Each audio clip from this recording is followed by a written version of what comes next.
নমস্কার, জয় মা। সকলকে স্বাগত জানাই। আমি শ্রী দীপ্তেশ্বরানন্দ মহারাজ। আমরা আজকে আলোচনা করব অঙ্গারক যোগ নিয়ে। আমরা আলোচনা বিষয়ে যাওয়ার আগে সকলকে একটি অনুরোধ, প্রত্যেকে সাবস্ক্রাইব করুন যারা নতুন, এবং প্রত্যেকে লাইক ও শেয়ার করুন আমার এই চ্যানেলটিকে। আমরা আজকে অঙ্গারক যোগ নিয়ে কথা বলবো। অঙ্গারক যোগ কী করে হয়? দেখুন, রাহু মঙ্গল যদি আমাদের জন্মছকে একই ঘরে অবস্থান করে তাহলে কিন্তু আমাদের রাহু মঙ্গল যোগ সৃষ্টি হয়। মঙ্গলের যে দিকটা, মঙ্গল যে দিকটা নির্দেশ করে সেই দিকটা আগে বলবো। মঙ্গল হচ্ছে আমাদের তেজ, পরাক্রম, আমাদের সাহস, আমাদের জীবনের উন্নতি, সেক্সুয়াল পাওয়ার, আমাদের শারীরিক মানসিক ঊর্জা শক্তি, কিছু করার ক্ষমতা, আমাদের ভূসম্পত্তি, আমাদের স্থাবর সম্পত্তি, এগুলো কিন্তু নির্দেশ করে। আবার মেয়েদের ক্ষেত্রে রিলেশনশিপ, বৈবাহিক জীবন, গাইনোকোলজি ব্যাপার, সেক্সুয়াল ব্যাপার, তার যে মানসিক দিকটা কতটা রয়েছে, মানসিক দিক, তার ধৈর্য শক্তি কতটা, এবং তার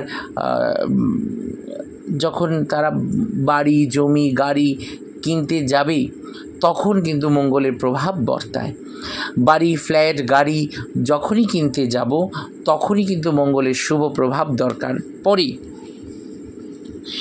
আবার দেখুন, অনেকে কিন্তু মাঙ্গলিক দোষ থাকলে কিন্তু আগে বলে মাঙ্গলিক দোষের প্রতিকার করতে, কিন্তু আমি বলবো অঙ্গারক যোগটা থাকলে অবশ্যই এদিকে কিন্তু খেয়াল দেওয়া দরকার।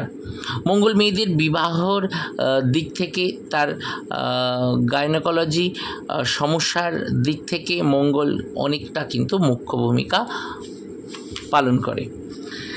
ছেলেদের কুণ্ডলিতে রাহু মঙ্গল যোগ থাকলে কিন্তু তাদের সম্পত্তি সংক্রান্ত সমস্যা তৈরি করে। অঙ্গারক যোগ কাকে বলে? মঙ্গল এবং রাহু, আমি আগেই বলেছি, মঙ্গল এবং রাহু একসাথে থাকলে কিন্তু তাকে অঙ্গারক যোগ বলা হয়। মঙ্গলের মধ্যে রয়েছে রাগ, জেদ, হার না মানার ব্যাপার, সম্পত্তি সংক্রান্ত ব্যাপার। যখন মঙ্গল রাহুর সঙ্গে অবস্থান করে তখন কিন্তু এই ব্যাপারগুলো আরও বেড়ে যাবে, কারণ রাহুর মধ্যে এই ব্যাপারগুলি রয়েছে, কিন্তু সেটা অনেকটা বেশি। এই যোগে মানুষের মধ্যে কিন্তু মাথা গরম করে দেবে, এবং এই যোগ যার থাকবে সেই জাতকের কিন্তু মাথাটা প্রচণ্ড গরম থাকবে, এবং হঠকারিতার সঙ্গে কিন্তু সব কাজকর্ম করবে, তার হঠকারিতা বাড়িয়ে দেবে, এমনকি রাগ বাড়িয়ে দেবে, এমন রেগে যাবে যে নিজের মাথার চুলটাও ছিঁড়ে ফেলবে। হ্যাঁ, এবং তাদের চুল পড়ার ব্যাপারটা কিন্তু অনেকটা থাকে, এবং রেগে সে যে কী করবে সে কিন্তু সেই দিকটা কিন্তু ভেবে পারবে না, এত রেগে যাবে। জাতক একটুতেই রেগে যাবে। আবার সবাইকে ডমিনেট করার কিন্তু একটা প্রবণতা সেই জাতকের থাকবে। বিশেষ করে কিন্তু লগ্নে বা রাশিতে কারোর যদি অঙ্গারক যোগ থাকে তারা প্রচণ্ডভাবে কিন্তু হঠকারী হয়, প্রচণ্ডভাবে টেকনিক্যাল হয়, এবং খুব প্র্যাকটিক্যাল হবে। খুব প্র্যাকটিক্যাল হবে, এবং মানে সে কিন্তু খুব কষ্টের মধ্যে দিয়েও কিন্তু জীবনটাকে কাটায়। এই যোগ যা থাকবে সে কিন্তু খুব স্ট্রাগল করবে, ভীষণ স্ট্রাগল লাইফ, এবং তাকে কিন্তু খুব কষ্ট করে এগিয়ে আসতে হবে, কিন্তু আবার অন্য দিক থেকে কিন্তু ভীষণভাবে কিন্তু সফলতা দেবে। ওই 30-32 বছর বয়সের পর থেকে কিন্তু তাদের উন্নতি করতে পারি, কিন্তু তখন কিন্তু ভীষণভাবে কিন্তু এগিয়ে যাবে, কিন্তু এই বাধার উপর থেকে কিন্তু তাকে এগোতে হবে। তার লড়াকু মনোভাব থাকায় কিন্তু জীবন যে কোনো পরিস্থিতির মধ্যে সম্মুখীন হয়ে জীবনে উন্নতি করতে পারে। অনেকে বৃশ্চিক রাশি বা লগ্নের মঙ্গলকে কিন্তু পীড়িত হতে দেখছি, তার মধ্যে পীড়িত হওয়ার যে দিকটা রয়েছে, সে যদি পীড়িত হয়ে যায় মঙ্গল, তখন কিন্তু মানে বেশিরভাগই কিন্তু মঙ্গল রাহু অঙ্গারক যোগ, কিন্তু এই যোগ যেমন রাগ, জেদ, স্ট্রাগল করিয়ে দিল, আবার এই রাহুর যে টেকনিক্যাল যে বুদ্ধি, মঙ্গলের যে ক্ষমতা, মানে যে এই দুটি যখন এক হয়ে যাবে তখন কিন্তু এই 30-32 বছর বয়সের পর থেকে কিন্তু আপনি উন্নতি করতে পারবেন।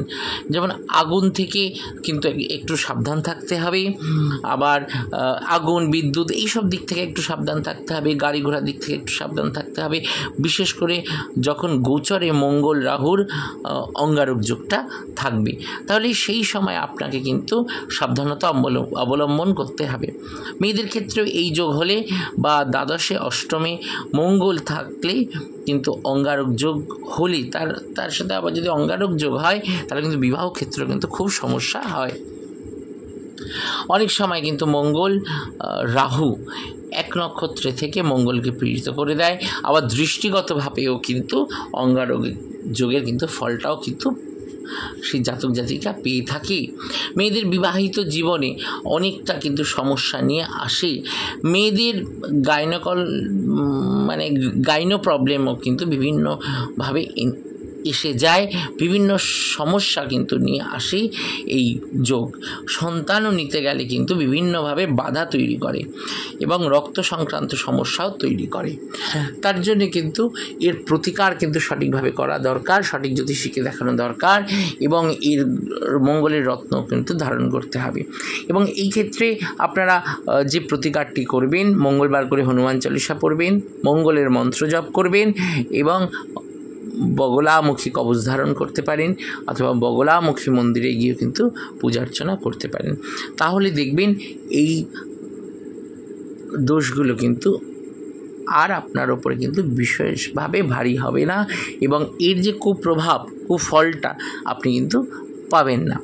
এবং এই যোগ যেসব জাতক জাতিকার থাকে তাদের কিন্তু ভীষণভাবে স্ট্রাগল করতে হয়, খুবই স্ট্রাগল করতে হয়, আইনি জটিলতার মধ্যে ফেলে দেয় এবং সম্পত্তির দিক থেকেও কিন্তু ভীষণভাবে ভাই বোনের মধ্যে অশান্তি সৃষ্টি হতে পারে।